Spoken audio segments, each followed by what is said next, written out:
오늘 본문은 예수님께서 예루살렘에 입성하신 후에 예루살렘 성전에서 대제사장들과 서기관, 장로들과 함께 대화하는 그런 내용들을 가지고 예수님께서 하나님 나라와 또 하나님의 도에 대해서 말씀을 증거하시는 그런 내용입니다.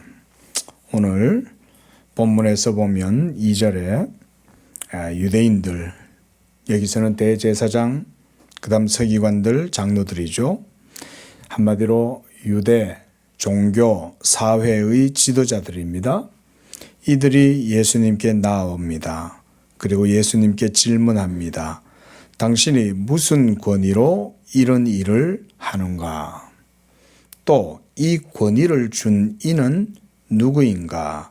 우리에게 말하라. 이렇게 질문을 합니다. 이 질문은 사실은 단순한 질문이 아닙니다. 이 질문을 우리가 조금 더 깊이 있게 생각을 해보자면 이 유대의 종교 지도자들, 사회의 지도자들, 이들에게 있어서 권위라고 하는 것은 굉장히 중요한 신학적인 테마입니다. 권위, 이들의 권위는 기본적으로 율법이죠. 모세가 이스라엘 백성들에게 준 그 율법의 권위를 따라서 이들은 지금까지 조상으로부터 예수 그리스도께서 이 땅에 오신 그때까지 계속 율법을 따라서 하나님을 섬겼죠. 그러므로 유대 종교 사회에 있어서 권위라고 하는 것은 한마디로 영적인 권위를 의미하는 겁니다. 그리고 이 영적인 권위라고 하는 것은 율법에 의해서 보증이 되고 그 율법에 의해서 그 권위가 정당화되고 이렇게 되는 거죠. 그러니까 율법을 벗어난 영적 권위라고 하는 것은 사실상 유대 종교에서는 성립될 수 없죠. 만약 율법을 벗어나서 어떤 것을 주장한다, 이렇게 한다 그러면 그것은 사탄의 악령의 역사이든지 아니면 거짓 선지자가 거짓말을 하는 것이든지 이거 이외에는 다른 것은 없는 것이겠죠.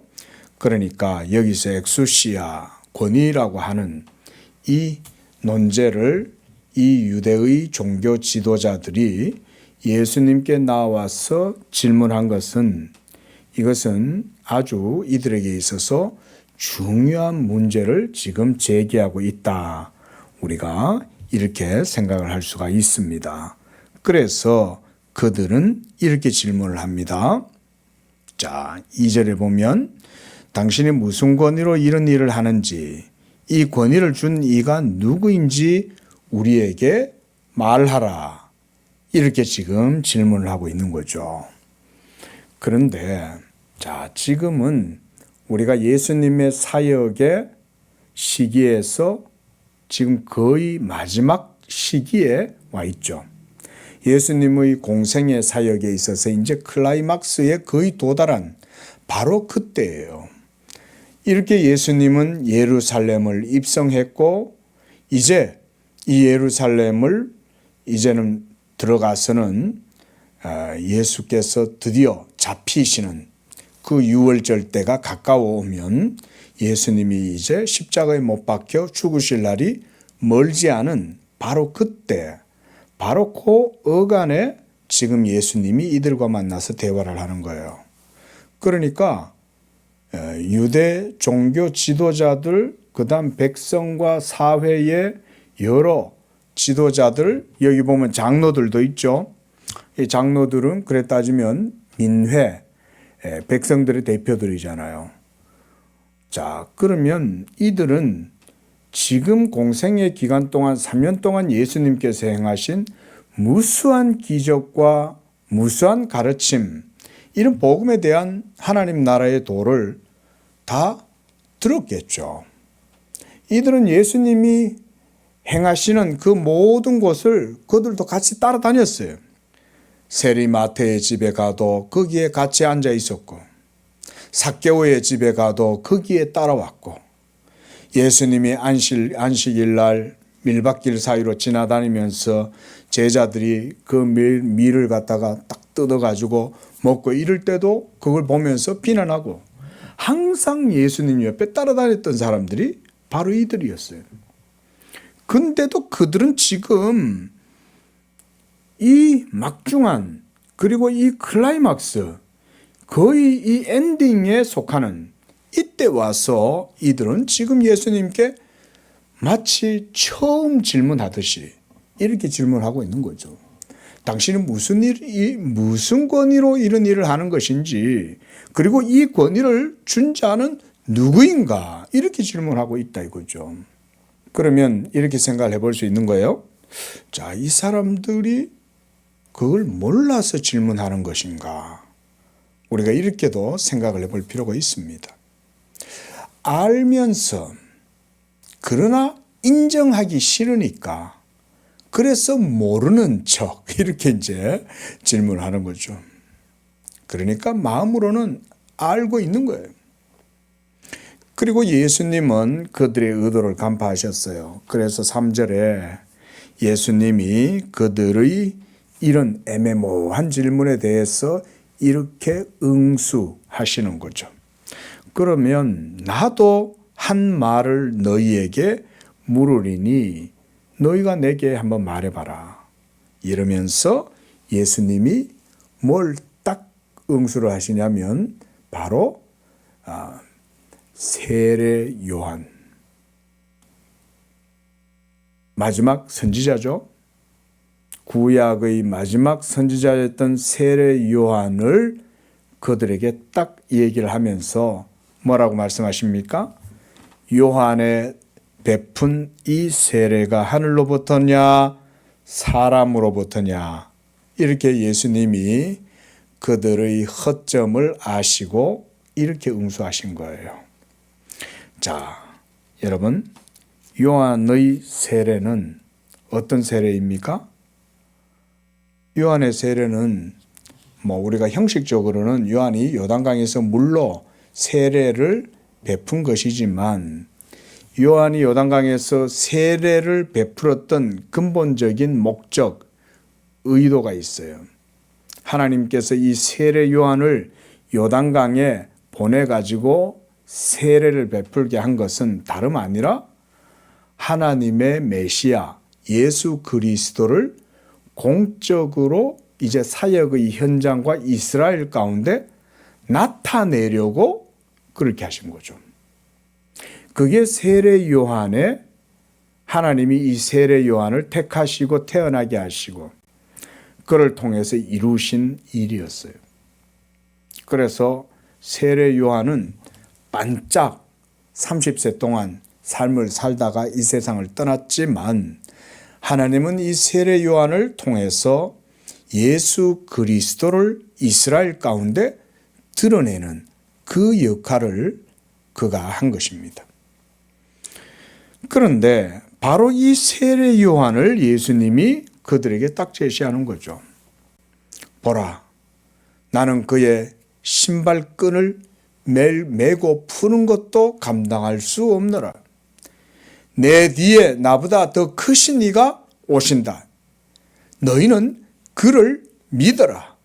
이러면서 예수 그리스도를 이스라엘 가운데 공적으로 드러내고 증거했던 사역이 바로 세례 요한의 사역이었어요.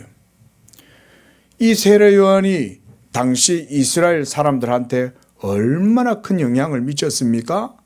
많은 사람들이 세례 요한한테 몰려와서 세례를 받고 회개하고 하나님의 나라를 기다리고 준비할 때, 그것은 사실상 예수 그리스도의 구속 사역을 완성하기 위한 하나님의 토대였다고 할 수 있어요. 하나님이 하늘의 문을 여시고 율법 아래 있던 백성들에게 복음을 증거하시고 이제 하늘 문이 열리는 바로 그 역사가 세례 요한을 통해서 이루어지게 된 거예요. 한번 생각해 보십시오. 하나님의 섭리는 역사 가운데 이루어지는데 때때로 하나님이 자기의 복음의 진리, 이 복음의 경륜 또는 하나님 나라의 섭리 이런 것들을 이루려고 하실 때는 하나님이 역사 가운데 뭔가 이렇게 움돋게 하고 역사에 뭔가 하나님이 어떤 섭리 가운데 역사를 막 움직이셔요. 그래서 그 문을 열어요. 저는 개인적으로는 우리나라 개항기 때 흥성대원군이 세국정책을 펼치고 우리나라의 문을 막 걸어 잠그고 외세에 대해서 항거하고 이러면서 개화가 사실상은 전 세계가 문을 열고 이런 시대였잖아요. 근데 이 조선은 그걸 준비하지 못했죠. 근데 그걸 누가 엽니까? 사람들이 열지 않으니까 일본이 우리나라에 들어와서 일본에 의해서 이 나라가 문을 열지 않을 수 없는 그런 상황이 된 거죠. 그러니까 이제 조선이 무너지고 구한말 이후에 이제 대한제국이 생겨나고 그리고 일제에 의해서 이 나라가 이제 강제로 합방되고 그러면서 이 나라의 국권이 상실되어지고 그러니까 선택권이 없어버린 거죠. 저는 민족사관을 가진 분들과 이런 부분에 있어서 논쟁하고 싶은 생각은 없어요. 왜냐하면 이거는 역사에 대한 해석이 저마다 다르기 때문에 그래요. 그런데 하나님은 때때로 하나님의 택한 백성 선민이었던 이스라엘을 이방의 바벨론의 포로로 보내기도 하시죠. 우리가 하나님의 구속사적인 관점에서 보면, 성경적 관점에서 보면 그것은 또한 하나님의 섭리였다고 할 수 있어요. 민족주의자들이 민족사관을 가지고 들으면 기분이 나쁘겠죠. 하지만 그게 우리의 역사였잖아요. 하나님이 이 땅에 복음을 전하기 위해서 선교사들을 보내고 여러 서구 문물들이 이제 들어오면서 복음이 성경이 그 가운데로 들어오려고 했는데 대동강에서 우리가 알다시피 토마스 선교사가 내리자마자 박충관에게 목베임을 당하고 신미양요 강화도에서 막 미국하고 전쟁을 하고 이러면서 얼마나 큰 그런 어려움들을 겪었습니까? 그런데 그러면서도 이 나라가 문을 안 여니까 하나님의 복음이 들어가야 되는데 예수 그리스도의 복음과 하나님의 나라가 이 조선을 향하여 나오는데 그걸 항거하고 있으니까 하나님이 섭리를 통해서 그렇게 이 나라의 문을 강제로 여시는 거죠. 목사는 그렇게 해석을 하는 거예요. 그렇다고 해서 제가 일본이 의롭다 이런 말을 하는 게 아니에요. 하지만 바벨론이 의로웠습니까? 바벨론은 의롭지 않아요. 바벨론은 악했어요. 그래서 하나님은 나중에 그 바벨론도 심판했어요. 일본이 의로웠습니까? 아니죠. 일본이 얼마나 잔악하고 우리나라의 모든 심지어 정신까지도 뜯어고치려고 얼마나 억압정책을 펼치고 그랬습니까? 그런데 일본도 그랬다 하시면 하나님 앞에 심판당했죠. 결국은 전쟁을 일으켜가지고는 패망하고 히로시마와 나가사키에 핵폭탄이 터져가지고 그래가지고는 결국은 일본이 항복하고 그 과정 속에 대한민국이 임시정부가 또 수립되고 그러면서 이제 광복을 맞이하고 이러면서 그 한국, 조선, 대한민국 안에 복음이 서서히 자리를 잡았잖아요.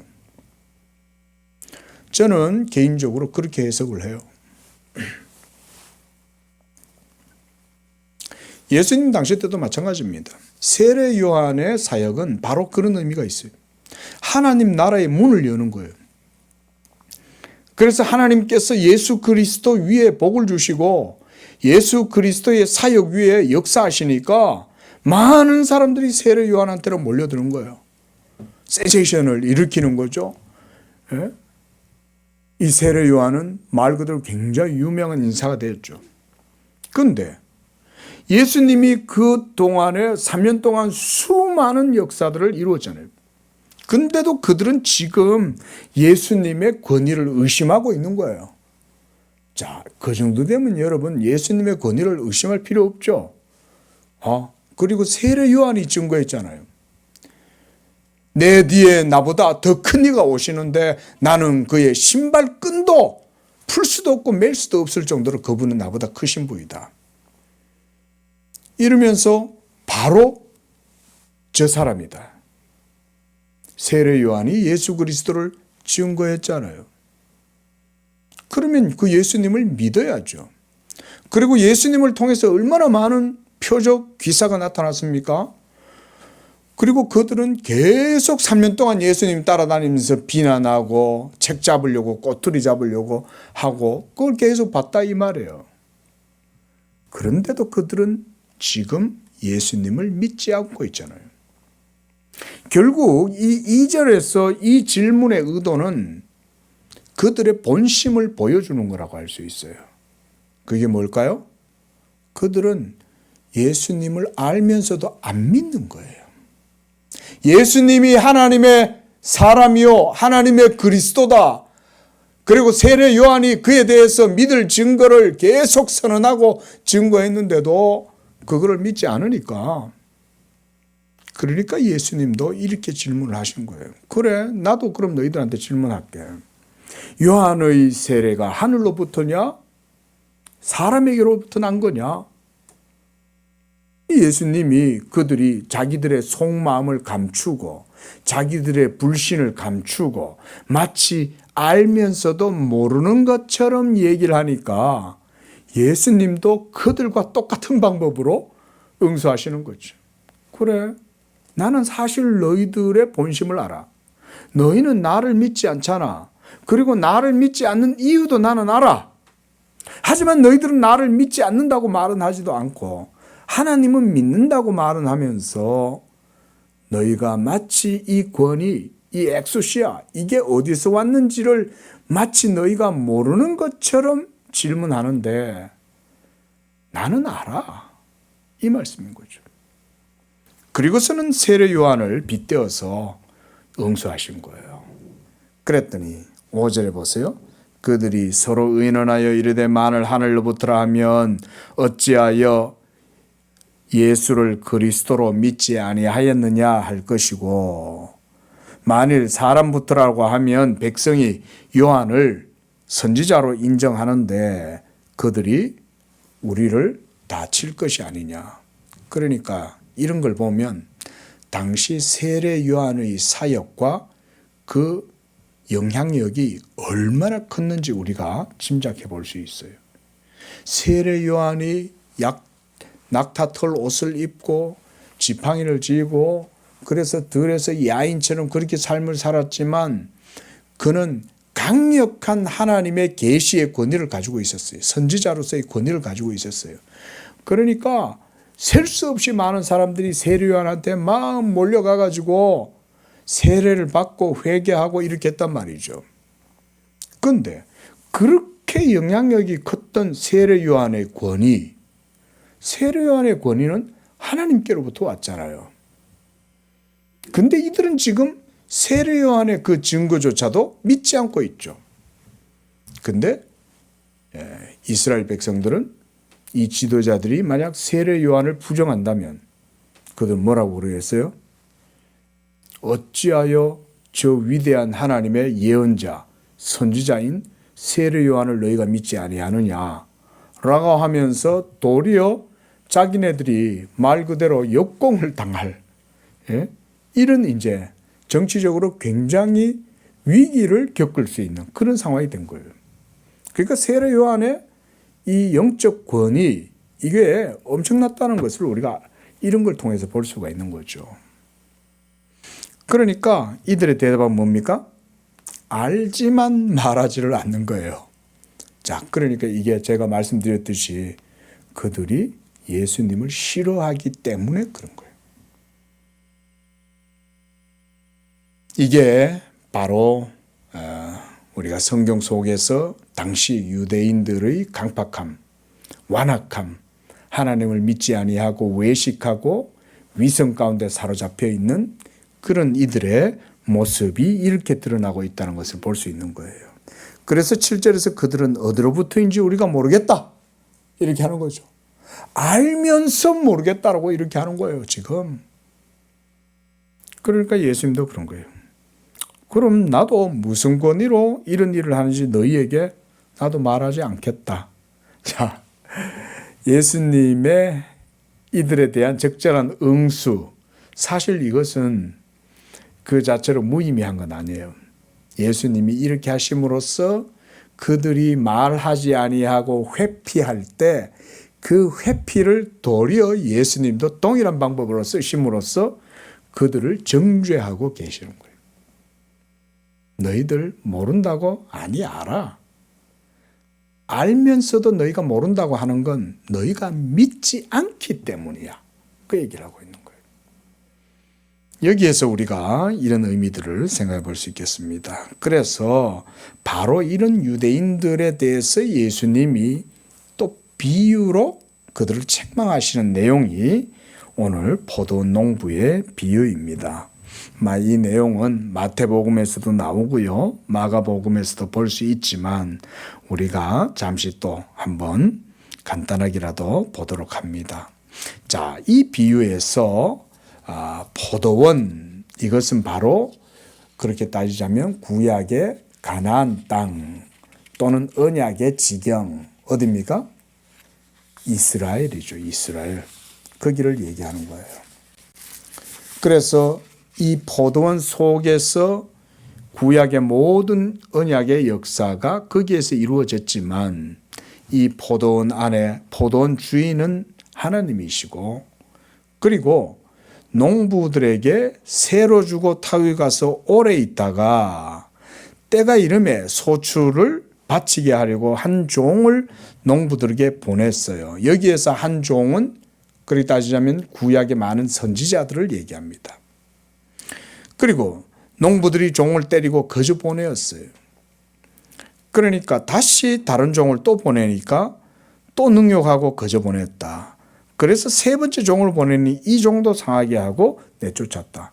결국 이건 뭐냐면 하나님의 포도원, 그러니까 그 언약의 땅 이스라엘 백성들, 그래서 이사야 선지자도 이 이스라엘을 일컬어서 포도원이라고 얘기하죠. 그래서 하나님께서 극상품 포도를 심었는데 극상품 포도가 날 줄 알았더니 들포도를 맺었다 이러면서 이스라엘 백성들을 책망하시잖아요. 그럼 이 포도원의 주인은 하나님이시겠죠. 그리고 그 포도원에서 일하는 이들은 바로 이스라엘 백성들이라고 할 수가 있습니다. 그리고 주인의 종은 선지자들이죠. 이 선지자들을 보냈는데 세 번째까지 보내도 이 종들을 구박하고 핍박하고 이러면서 다 쫓아보낸 거예요. 그래서 13절에 포도원 주인이 그럼 어떡하지 이러면서 그러면 내 아들을 보내면 그는 종이 아니니까 그를 존대하지 않겠느냐 이러면서 이번에는 아들을 보냈어요. 그런데 이 농부들은 바로 오늘 1절에 보면 대제사장, 서기관, 장로 이런 사람들이겠죠. 그런데 그들이 이 아들을 보고는 서로 의논해서 이는 상속자이니 죽이고 우리가 이 포도원을 우리의 것으로 차지하자 이렇게 하면서 아들을 포도원 밖에 내쫓아 죽였어요. 바로 이것을 십자가의 비유라고 할 수가 있습니다. 결국 그들은 하나님의 아들 예수님을 이와 같이 모함하고 거짓 증거를 뒤집어 씌워가지고 빌라도의 손에 의해서 죽게 만들어버렸죠. 그래서 이제 16절에 보면 포도원 주인이 농부들을 진멸하고 포도원은 다른 사람들에게 주리라. 여기에서 다른 사람들은 누굴까요? 자, 이쯤 우리가 이제 성경 공부를 했으니까 알겠죠? 이들은 바로 이방인들이죠. 원래 이 포도원의 소유자들은 이스라엘 사람들이었어요. 그런데 그들은 결국은 포도원 주인이신 하나님을 거역하고 그 하나님께서 자기의 아들까지도 보냈는데 그 아들조차도 죽여버렸다 이 말인 거죠. 그러니까 포도원 주인이 그 포도원을 이제는 다른 이들한테 주겠죠. 그들은 바로 이스라엘 언약, 구약의 이스라엘의 그 율법 언약 바깥에 있었던 이방인들, 바로 우리 이방인들에게 이 예수 그리스도의 이 복음, 언약의 은총을 예수를 통해서 베풀어 주셨다 이 말인 거예요. 그리고 그 땅에 있던 이스라엘 원래 본 나라의 백성들은 모두 다 쫓아보내버리는 거죠. 그래서 바깥 어두운데 이를 갈미 있으리라 하는 말이 이제 그들을 두고 하는 말이죠. 그래서 나라의 본 백성들은 자기들의 지위와 모든 누리는 것들을 빼앗기고 그 나라는 이방인들이 차지하게 되리라. 이게 선지자들의 예언이었어요. 그리고 그 예언대로 결국은 이방인들이 이제는 하나님 나라를 차지하게 된 거죠. 믿음으로 우리는 이제 그 땅을 차지하는 거예요. 하나님의 언약의 나라, 하나님의 하늘 기업 이런 것들을 이제 우리가 믿음으로 우리는 누리고 나라의 본 백성들은 바깥 어두운데 쫓겨나서 이를 갈미 있다. 자, 지금 유대인들은 구약의 이스라엘의 후손들이에요. 유태인들 오늘날. 근데 그들은 여전히 하나님 나라를 누리고 있지 못해요. 그들은 여전히 이미 사실상 아무 의미도 없는 팔레스타인 땅을 여전히 자기들의 것이라고 주장하지만 그들은 오늘도 여전히 예수님을 영접하지 않고 있죠. 그런데 정작 하나님 나라는 지금 누가 차지하고 있습니까? 우리가 차지하고 있죠. 할례받지 아니한 이방인들, 그들이 예수 그리스도를 영접하고 예수를 통해서 그 하나님 나라를 소유하고 살아가는 이런 일들이 지금 일어나고 있는 거죠. 자, 바로 이렇게 예수님이 오늘 대제사장들과 서기관들과 백성의 장로들을 향해 가지고 그들의 불신앙을 정죄하시면서 이제 17절에서 예수님이 바로 그들의 불신, 그들의 악함, 하나님을 대적함, 거역함, 이런 완악함에 대해서 이렇게 하나님의 섭리를 설명하고 있어요. 17절에 예수님은 시편 118편 22절 건축자들의 버린 돌이 모퉁이의 머릿돌이 되었느니라 라고 하시는 이 시편의 말씀을 인용해서 예수님이 이 지금 유대인들의 불신앙을 이렇게 지금 말씀하고 있는 거예요. 그래서 기록된 바라고 하면서 시편 118편 22절에 이렇게 기록된 것이 무엇 때문이냐 라고 이렇게 지금 말씀하고 있는 거예요. 그랬더니 예수님이 이제 또 이사야서 8장 14절 그 말씀을 또 인용해서 이렇게 말씀합니다. 무릇 이 돌 위에 떨어지는 자는 깨어지겠고 이 돌이 사람 위에 떨어지면 그를 가루로 만들어 흩으리라 하시니라. 여기에서 이 돌은 바로 17절에 있는 건축자들이 버린 돌이죠. 여러분 혹시 그 석공들 왜 비석 같은 거 만들고 무슨 상 같은 거 만들고 일 때 대리석 같은 거 막 깨뜨리고 하는 그런 데 혹시 가보셨어요? 제가 살던 고향에 가면 이제 그게 있었어요. 저희 동네 중심부에 있는데 어릴 적에 보면 항상 지나다니면 대리석을 막 깎아요. 갈고 다듬고 이렇게 하면 옆에 짜투리 돌이 남아 있어요. 근데 그거는 못 써요. 왜냐하면 이렇게 이제 석공들이 자기들의 필요에 따라서 큰 대리석을 막 쪼개고 다듬고 이렇게 하다가 깨져가지고 옆에 짜투리로 남아 있다 이거죠. 그거를 비유로 드는 거예요. 지금. 근데 이 짜투리 돌은 사실은 별로 쓸모가 없어요. 그죠? 이걸로 비석을 할 수도 없고, 뭐 이걸로 어디 뭐 평평하게 어디 뭘 할 수도 없고. 근데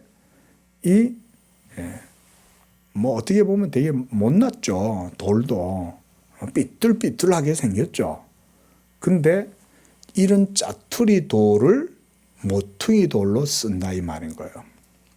왜냐하면 그 짜투리 돌은 비록 못나고 울퉁불퉁해도 좀 다듬어서 기둥 밑에 모퉁이 돌로 세울 수 있죠. 그러니까 지금 시편 118편 22절의 이 내용은 뭐냐면 여기에서 건축자들의 버린 돌 그랬죠. 그럼 이거는 여기서 건축자들은 누구를 지금 의미할까요? 이 말하자면 유대인들을 얘기하는 거예요. 유대인들이 이 돌을 버린 거예요. 그런데 그들에게 버림받은 이 짜투리 못난 돌인데 이 돌을 하나님은 모퉁이의 머릿돌로 만드셨다는 거예요. 머릿돌. 머릿돌은 집을 짓는 데 있어서 없어서는 안 되죠.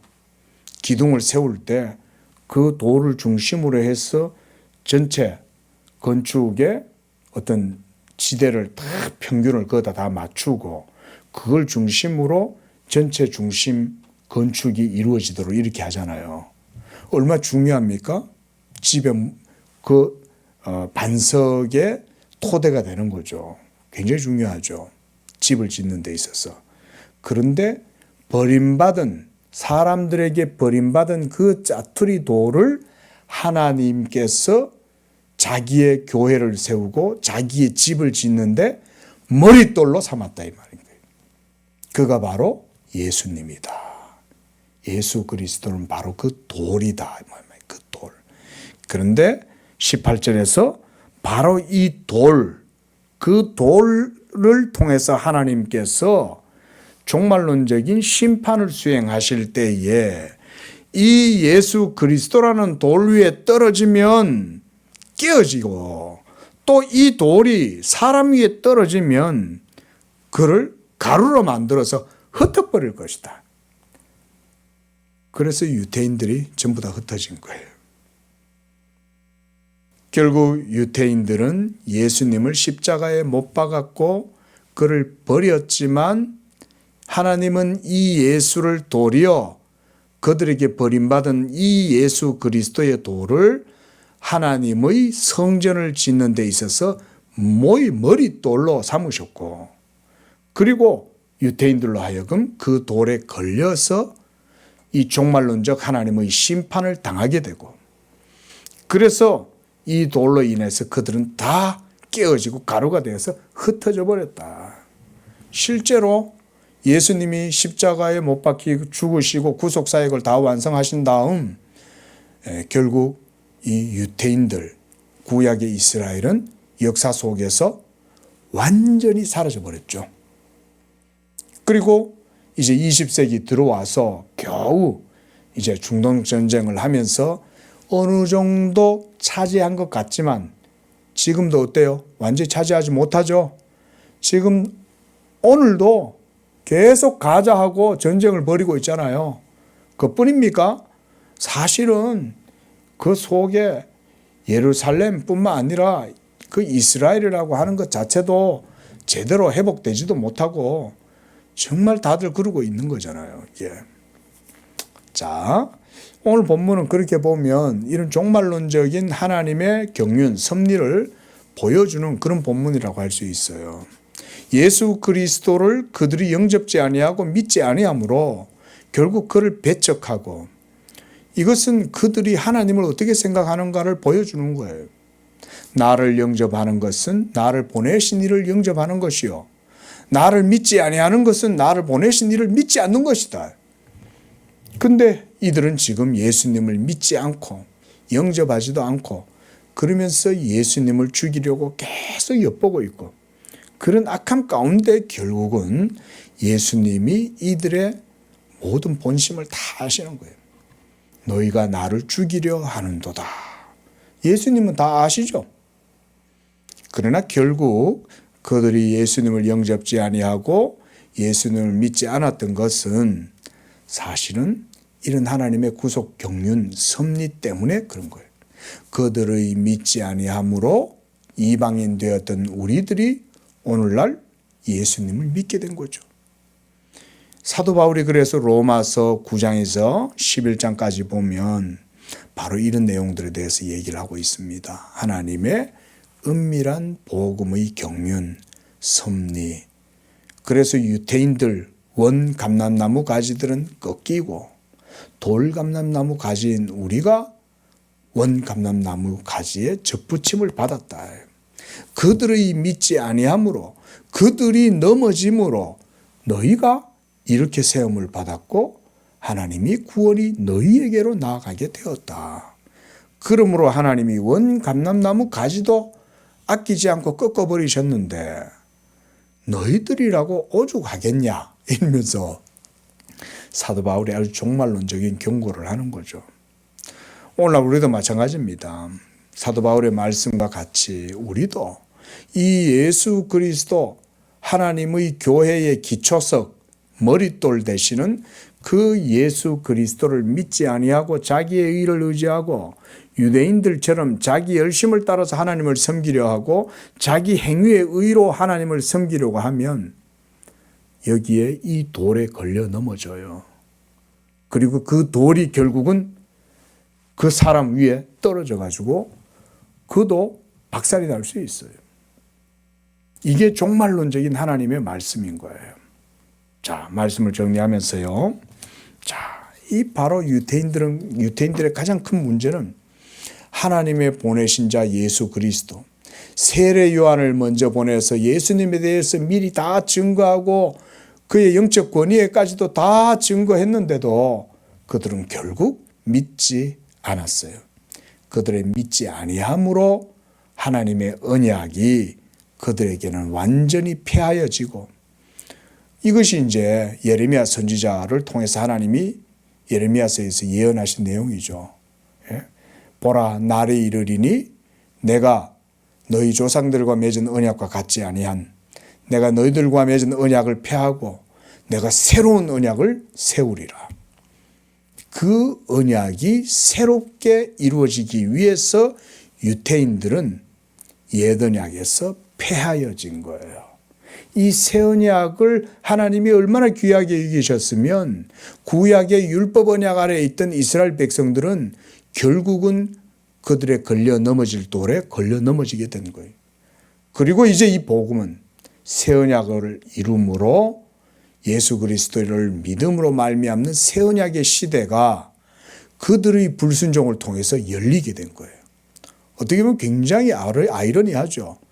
그래서 사도 바울은 로마서 11장의 마지막에 가서는 이렇게 행하시는 하나님의 경륜과 섭리를 이렇게 말해요. 깊도다 하나님의 지혜와 지식에 부요하며 우리는 능히 측량할 수 없고 그의 길을 그의 자취를 찾을 수가 없다. 이렇게 말씀을 했습니다. 그래서 오늘 이 본문이 바로 예수 그리스도에 대한 믿음을 말씀해 주고 있습니다. 이 이후에 예수님은 이제 점차 십자가의 길로 나아갑니다. 하지만 예루살렘은 결국 서서히 멸망하죠. 그래서 예수님이 예루살렘 우리가 지난 시간에 봤습니다. 그렇죠? 예루살렘 들어가기 전에 예루살렘 성을 향하여 보시면서 우시잖아요. 예루살렘이 어떻게 멸망할 걸지 예수님은 미리 다 아시죠. 그러니까 예수님이 너희도 이 평화에 관한 말씀을 너희도 들었더라면 좋으련만 너희는 그것을 듣지 못하였구나 이러면서 예수님이 눈물을 흘리셨던 그런 내용도 우리가 지난주에 봤습니다. 자, 이런 종말론적인 이런 내용들이 본문의 중요한 의미였습니다. 기도하겠습니다.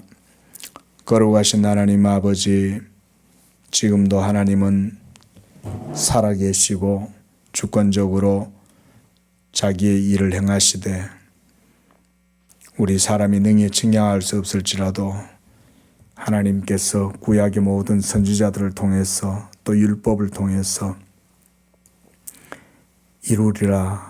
이루어지리라 하신 그 모든 것이 모든 역사 속에 이루어 가시는 줄로 믿습니다.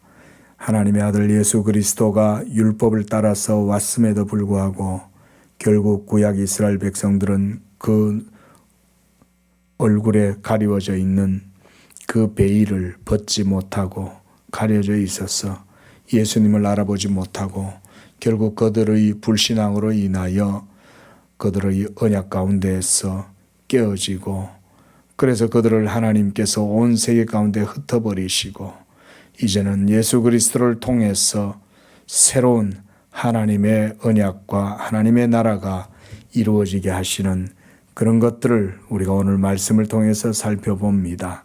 하나님 아버지여, 우리 신약의 성도들도 이와 같이 예수 그리스도를 믿는 것에 더욱 힘쓰게 하시고 예수 믿음 이외의 모든 것은 하나님 앞에서 내려놓게 하시고 오직 예수 그리스도의 복음과 예수 믿음으로만 의를 삼고 그것으로 하나님 아버지여 전신갑주를 취하고 이 마지막 종말의 시대에서도 아버지여 이 걸려 넘어지는 돌이 아니라 보배로운 산돌이신 예수 그리스도 위에 굳건하게 믿음을 세우고 하나님의 성전으로 지어져가는 우리 성도들의 삶이 되게 하여 주시옵소서.